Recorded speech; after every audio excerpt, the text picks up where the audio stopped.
टिकी चढ़ई सुआ और पारा पिला दिनर सांग थिले। सेमाने बहुत भल सांग थिले। आउ सेमाने सबु काम मिलिमिशि करिथांती।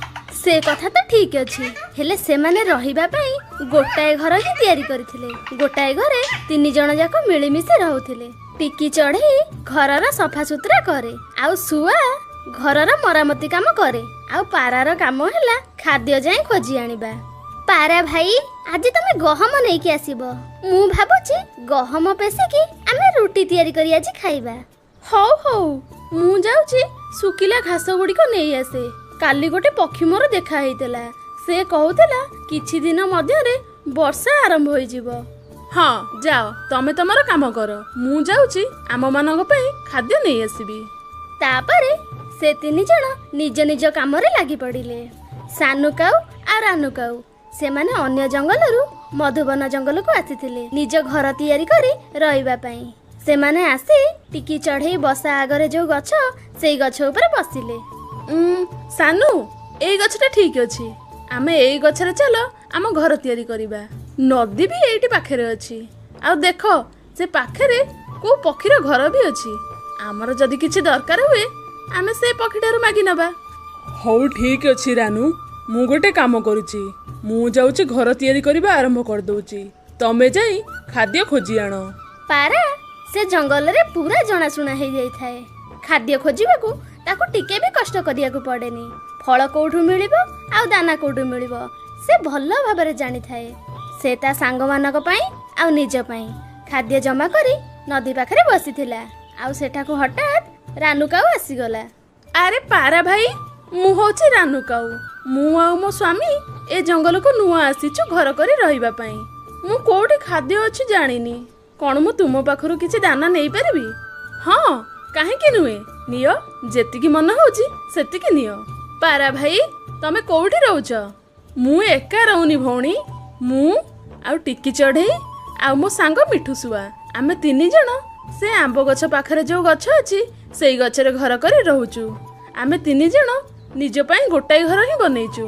आउ सेई घरे आमे सुख शांति रे रहउचु। कोन तमे 3 जण गोटाई घरे रहउछ? ताल तो तमे माने बहुत भलो सांग होइथिबो। हां भौणी, आउ सेथि पई आमे आम घर काम मिलिमिशि करू। मो दायित्व हेला खाद्य आनिबा। मु मो पई आउ से 2 जण को पई खाद्य नै कि सब बळे जाए। ए सब कही पारा सेठारो खाद्य नै चली गल। पारा भाई आज तमे कोन टिके डेरी कर देला आसिया पई? हां टिकी भौणी, आज मोर गोटा काऊ सहित देखा हला। सिए आउ ता स्वामी आम जंगल को नुआ रहिबा पई आसीचंती। ता सहित टिके कथा बार्ता हो मोर टिके डेरी हे गला। आउ चढ़ई भौणी मते प्रबल भूख गलाणी, जल्दी रोटी कर। तापरे टिकी चढ़ई ता सांग मानक पई रुटी तयारी करिबा को रोसई घर को चली गला। सानू आज मु गोटे नुआ कथा देखिली। कोन देखिलो रानू? से जो सामना रे बसा कथा कहू नथिली, से घरे पारा सुआ आ चढ़ई मिसे के रहउचंती एका सांगरे। से केमिति? हां से माने कोडे बहुत भलो सांग। आउ ता सांग मानक पई पारा निजे सब फल खाइबा नै कि जाउची। ओहो ताहले आमुकु भी तो पारा संगरे सांग होबाकू पड़िबो। ता संगरे सांग हेले आमुकु खाद्य राउ चिंता पड़िबोनी। सिए आम पई भी खाद्य नै आसीबो। हां तमे तो एकदम ठीक कथा कहिलो।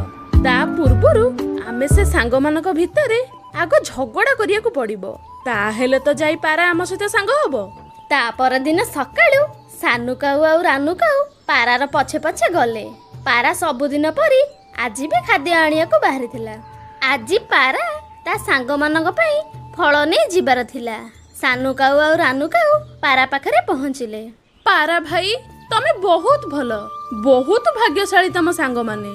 एते कष्ट करी तमे तांको पई खाद्य नै कि जाउच। हां कष्ट कोन जे से माने भी तो मोर बहुत ध्यान रखुचंती। घरर सबु काम से माने करूचंती। घर काम सेना तो बहुत चालाक, हेले तमे सबुठारु बोका। खाद्य खोजिबा केते जे कष्ट। आ घर काम से माने घरे बसी बसी आराम रे कर दउचंती। पारा भाई एबे छाड़ी दियो तमे से टिकी चढ़े आ मिठू को। एबे तुमे आमर सांग होई जाओ। सबुदिन आमे पाळी करी के खाद्य खोजिबा। केते कष्ट करूछ तमे। जदि ए फल गुड़िक ତମ ସାଙ୍ଗମାନଙ୍କୁ ନ ଦେଇ ତମେ ନିଜେ ଖାଇଥାନ୍ତ ତାହେଲେ କେତେ ସୁନ୍ଦର ମୋଟା ଛୋଟା ଗୋଲୁମୋଲୁ ହେଇଯାଇଥାନ୍ତ। ଏମିତି କହି ସାନୁ କାଉ ଆଉ ରାନୁ କାଉ ସେଠାରୁ ଉଡ଼ି ଚାଲିଗଲେ। ଆଉ ପାରା ସେଠି ବସି କାଉମାନଙ୍କ କଥା ଭାବୁଥାଏ। ଆରେ ହଁ ତ, ଠିକ କହୁଛନ୍ତି ତ ଏ କାଉମାନେ। ମୁଁ କେତେ ସୁନ୍ଦର ମିଠା ମିଠା ଫଳ ନେଇକି ଯିବି, ଆଉ ସେ ଟିକି ଚଢ଼େଇ ମିଠୁ ଶୁଆ ବସି ଖାଇବେ। ଆଜିଠାରୁ ମୁଁ ଫଳ ସବୁ ବସି ଖାଇଦେବି, ଆଉ ତାଙ୍କ ପାଇଁ ନେଇକି ଯିବି ଏ ଶୁଖିଲା ଦାନା। ପାରା ଶେଷରେ କାଉମାନଙ୍କ କଥାରେ ଫସିଗଲା, ଆଉ ସିଏ ତାଙ୍କ କଥାରେ ପଡ଼ି ମିଠା ମିଠା ଫଳ ବସି ଏକା ଖାଇଦେଲା, ଆଉ ତା ସାଙ୍ଗମାନଙ୍କ ପାଇଁ ଶୁଖିଲା ଦାନା ନେଇକି ଗଲା। ପାରା ଭାଇ, ଆଜି ତ ବୁଧବାର, ଆଜି ଆମକୁ ଶୁଖିଲା ଦାନା ନୁହେଁ ଫଳ ଖାଇବାର ଥିଲା। ଫଳ କୋଉଠି ନାହିଁ, ମୁଁ କୋଉଠୁ ଖୋଜିକି ଆଣିବି? ଏ ଦାନା ଯେତିକି ମିଳିଲା ସେତିକି ଆଣିଛି। ଯଦି ଫଳ ଖାଇବାର ତମମାନଙ୍କର ଏତେ ଇଚ୍ଛା, ନିଜେ ଯାଇ ଫଳ ଖୋଜିକି ନେଇ ଆସ। ହଉ ଠିକ ଅଛି, ଏ ଶୁଖିଲା ଦାନା ମୁଁ ଆଜି ଖାଇବିନି। ମୁଁ ବି ଖାଇବିନି। ହଉ ଠିକ ଅଛି, ତମେ ଦି ଜଣ ଖାଇବନି ତ? ମୁଁ ଏକାଟିଆ ହିଁ ଖାଇଦଉଛି। ପାରା ଭାଇ, କଣ ହେଇଛି ତମର? ଆଜି ତମ ଆଖି ମତେ କିଛି ଅଲଗା ପ୍ରକାର ଦେଖାଯାଉଛି। ମୋ ଆଖି କଣ ଅଲଗା ଦେଖାଯାଉଛି? କୁହ। ମୋ ଆଖି ଆଜି ଖୋଲି ଯାଇଛି। ଖାଦ୍ୟ ସବୁ ଖୋଜିକି ଆଣିବି ମୁଁ, ଆଉ ଘରେ ବସି ବସି ତମେ ଦି ଜଣ ଖାଇବ। ଆଜିଠାରୁ ଆଉ ହେଇପାରିବନି। କାଲିଠାରୁ ଖାଦ୍ୟ ଆଣିବାକୁ ପାଳି କରି ଜଣେ ଜଣେ ଯିବା। ତାପରେ ରାତି ପାହିଗଲା। କଥା କଣ ସାନୁ?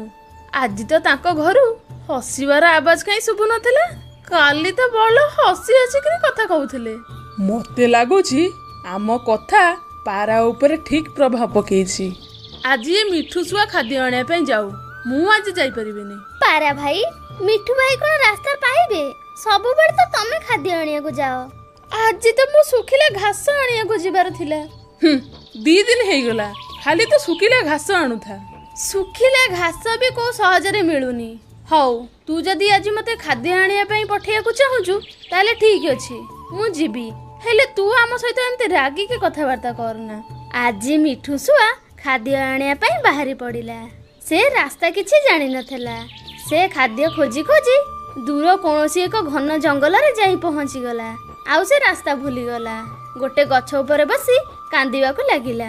ମୁଁ ରାସ୍ତା ଭୁଲି ଯାଇଛି, ଏବେ ମୁଁ କେମିତି ଫେରିଯିବି?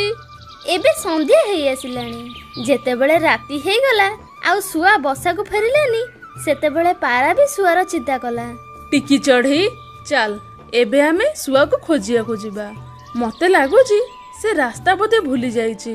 ମୁଁ ତମକୁ କହିଥିଲି ନା ପାରା ଭାଇ, ଶୁଆ ଭାଇ ରାସ୍ତା ଠିକରେ ଜାଣିନି। ତାପରେ ଟିକି ଚଢ଼େଇ ଆଉ ପାରା ଶୁଆକୁ ଖୋଜିବାକୁ ଚାଲିଗଲେ। ଜଙ୍ଗଲ ଭିତରେ ଶୁଆ ମିଳିଗଲା।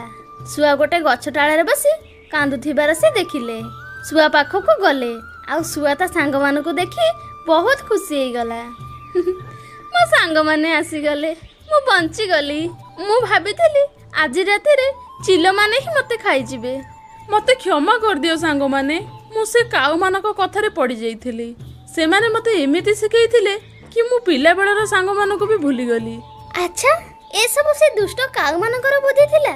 ସାଙ୍ଗମାନଙ୍କୁ କଣ କ୍ଷମା ମାଗୁଛୁ? ହେଲେ ଶୁଣୁ, ତୁ ଆଉ କେବେ କାହା ଉପରେ ରାଗିବୁନୁ। ଯଦି ଆମେ ନିଜ ନିଜ ଭିତରେ ଏମିତି ରାଗ ରୁଷା କରିବା, ତାହେଲେ ସମସ୍ତେ ଆମେ ଦିନେ ନା ଦିନେ ଏମିତି ବାଟବଣା ହେଇଯିବା। ତାପରେ ସେ 3 ଜଣ ଯାକ ସାରା ଜୀବନ ଏକାଠି ରହିବା ପାଇଁ ନିଜ ନିଜକୁ କଥା ଦେଲେ। ଆଉ ସେ ଦୁଷ୍ଟ କାଉ 2 ଜଣ କିଛି ବିଚାର ନ ପାଇ ସେ ଜଙ୍ଗଲରୁ ଫେରିଗଲେ।